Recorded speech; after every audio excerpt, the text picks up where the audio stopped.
My name is Ashley Crown. I am 27 years old and I live in a quiet suburb just outside Portland, Oregon. I work as a veterinary assistant at a downtown animal clinic. It is not a dream job, but it is steady. It pays the bills, keeps the heat running in my small second-floor apartment, and leaves me enough money for wine nights with my sister on weekends. I like my life simple and predictable. No big surprises, no drama. Or at least that is what I used to believe before everything I thought I knew turned upside down. My apartment is nothing special. Old tile floors that echo when I walk, a vintage armchair I found at a thrift store, and a kettle that whistles like it might explode any second now.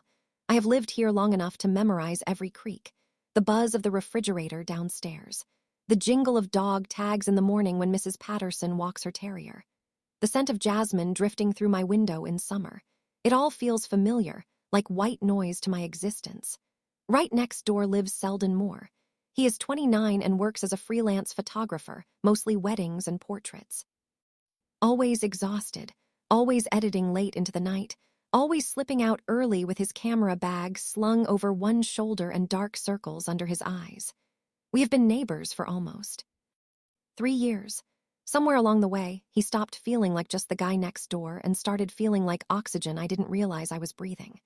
We smiled when we grabbed our mail, complained about the broken elevator, sometimes ordered Thai food when neither of us had groceries. On quiet Thursday evenings, we sat on his balcony watching the city lights flicker to life. Usually with cheap beer he swore by and conversations that lasted until midnight. It was easy, comfortable, safe. I never questioned it. He was just Selden, my neighbor, my best friend. Until last Wednesday evening, I was standing in front of my full-length mirror holding up 2 different dresses, a black one that hugged every curve and a soft emerald dress that made my eyes pop but felt safer somehow. I was going on a date, my first real date in almost a year. His name was Marcus. I met him at a gallery opening 3 weeks earlier where Selden had some photographs displayed. Marcus was an architect with kind eyes and an easy charm, simple to be around. I should have been thrilled. Instead, I felt hollow. I kept switching dresses, holding them against my body, whispering doubts to my reflection. None of them felt right. I knew I was spiraling, but dating does that to me. Then I thought of Selden. He always had an artistic eye, saw things others missed. Once he helped me choose furniture placement for my living room, and suddenly the whole space felt intentional, so without overthinking it, I grabbed both dresses and stepped into the hallway. I knocked on his door. I could hear music playing inside, something instrumental and moody. After a beat, the door swung open. Selden stood there in worn jeans and a faded band shirt, his dark hair messy like he had been running his hands through it. He held a coffee mug and his hazel eyes looked distant.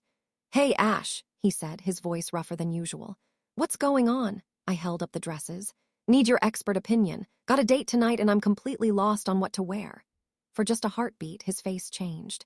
Something flickered across his features, sharp and painful. He stepped back and gestured me inside. His apartment looked different than mine, darker but warmer. Camera equipment scattered across his workspace, photographs pinned to cork boards, the faint scent of sandalwood incense. I laid the dresses across his couch. "So," I said, forcing brightness into my voice, "which one makes me look confident but not like I'm trying to seduce the entire restaurant?" He stared at them for too long, like he was looking through them instead of at them. His jaw tensed. "The emerald one," he said finally, his voice flat. "It suits you." I laughed nervously. "Suits me how? Like I'm approachable, mysterious?" He turned away, facing the window. "It makes you look like yourself. That should be enough." The air shifted then, dense and charged like the moment before lightning strikes. I tried to keep talking.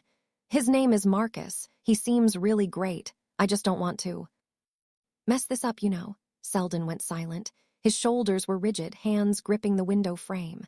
"Why are you doing this to me?" he whispered. My heart stopped. "What?" He spun around, and his eyes were blazing with something I had never seen before, raw and desperate. "Why are you standing in my apartment asking me to help you look beautiful for someone else when you have no idea what that does to me?" The words crashed over me like cold water. I couldn't breathe. I just stood there clutching the emerald dress, frozen. He stepped closer, his voice breaking. "Do you know how many nights I've sat on that balcony watching you laugh, wishing I could tell you? How many times I've picked up my phone to say something, anything, and then stopped because I was terrified of ruining what we have?" My throat closed. Selden, I'm in love with you, Ashley, he said, and it sounded like a confession he had been holding underwater for years. I have been for so long I don't remember what it felt like before. The room tilted. My vision blurred at the edges. Before I could form words, he walked past me and opened the door. You should go, he said quietly, not looking at me. Marcus is a lucky guy. Selden, please, Ash, just go. I walked out on shaking legs. The door closed behind me with a soft click that echoed down the hallway. I stood there for several seconds, the emerald dress heavy in my arms, my heart hammering against my ribs like it was trying to escape. I stumbled back into my apartment, dropped the dresses on the floor, and sank onto my couch. My hands were trembling. Everything felt wrong, tilted, like someone had rewritten the rules of my life while I wasn't paying attention. Selden's words kept circling in my mind, relentless.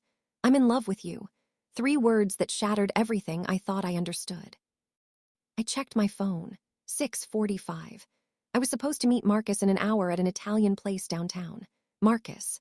Kind, uncomplicated Marcus who deserved someone present and excited. But all I could see was Selden's face, the pain etched into every line. I put on the emerald dress mechanically, like I was watching someone else get ready. My reflection looked wrong, pretty but hollow. The drive downtown felt surreal. Red lights lasted forever while my mind replayed every moment with Selden. The way his laugh sounded at 2 a.m. when we were both too tired to make sense. The time he showed up at my door with soup when I had the flu, staying to watch terrible reality TV until I fell asleep.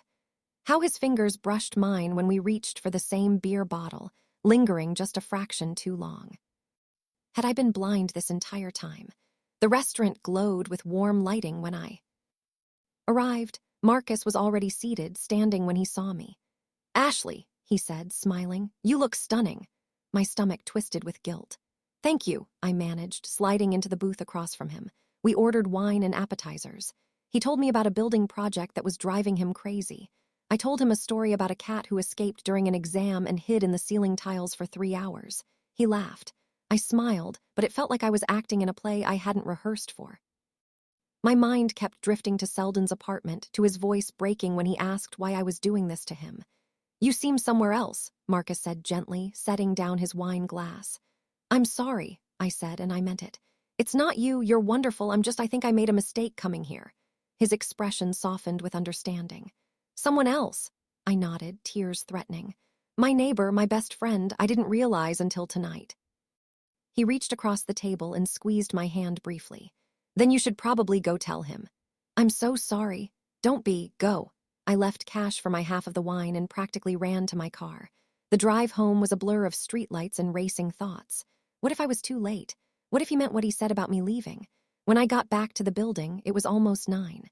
Selden's door looked exactly the same, but crossing that threshold felt like jumping off a cliff. I knocked, my knuckles rapping too hard. No answer, I knocked again.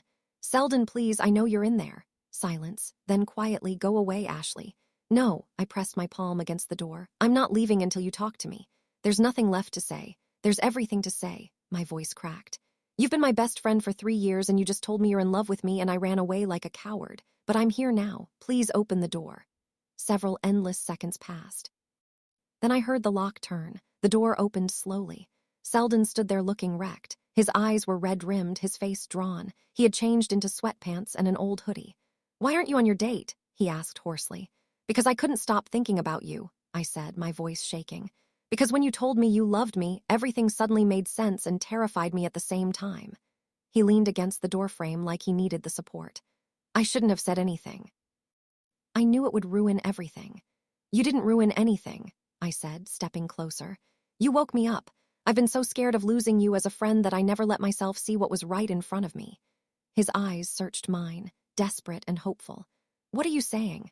I'm saying I left Marcus at the restaurant because the only person I wanted to have dinner with was you. I'm saying I've been in love with you too. I just didn't have the courage to name it.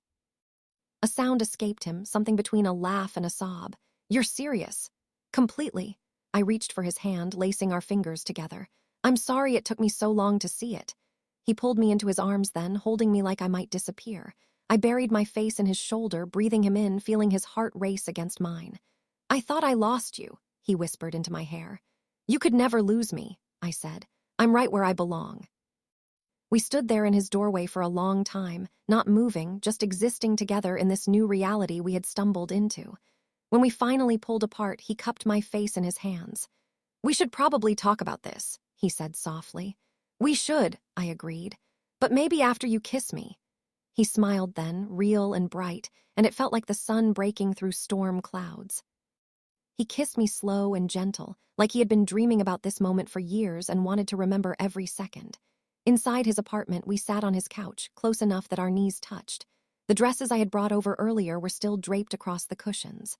"For the record," he said, "you would have looked incredible in either dress, but I'm glad you wore this one for me instead." I laughed, tears still drying on my cheeks. "I'm glad too." We talked for hours that night. About all the moments we had almost said something, all the times we had swallowed words and convinced ourselves friendship was enough, how terrifying and exhilarating this felt. "Where do we go from here?" I asked as the clock ticked past midnight. He kissed my forehead. "Slow, we go slow. We've been building toward this for 3 years, we don't have to rush now." "Slow sounds perfect," I whispered. I stayed over that night, falling asleep on his couch with his arms around me and the city lights glowing through his window. It felt like coming home. The next morning, I woke to the smell of coffee brewing. Selden was in his kitchen, still in his hoodie, pouring 2 mugs. He smiled when he saw me awake. "Morning," he said, bringing me a cup. "How do you feel?" "Like everything finally makes sense," I said honestly. We spent the morning together, eating toast and talking about nothing important and everything that mattered. There was no awkwardness, no uncertainty, just us finally on the same page. That afternoon, he walked me to my apartment. At my door, I turned to face him. "Thank you for being brave enough to tell me," I said, "even when you thought it would end badly." He tucked a strand of hair behind my ear. "You were always worth the risk." I kissed him again, softer this time, and every kiss felt like a promise. Over the next few weeks, we fell into a new rhythm. Coffee in the mornings before work, dinner together most nights, falling asleep on his couch while he edited photos. It was everything we had been doing before, but deeper now, intentional. One evening about a month later, we sat on his balcony under a blanket as the city buzzed below us. "I need to tell you something," he said, his voice serious. My heart stuttered.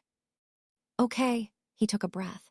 "That night you came over with the dresses, I almost didn't open the door. I knew if I saw you looking beautiful for someone else, it would break something in me I couldn't fix." I squeezed his hand. "I'm sorry I put you through that." "Don't be." He looked at me, and his eyes were clear and certain.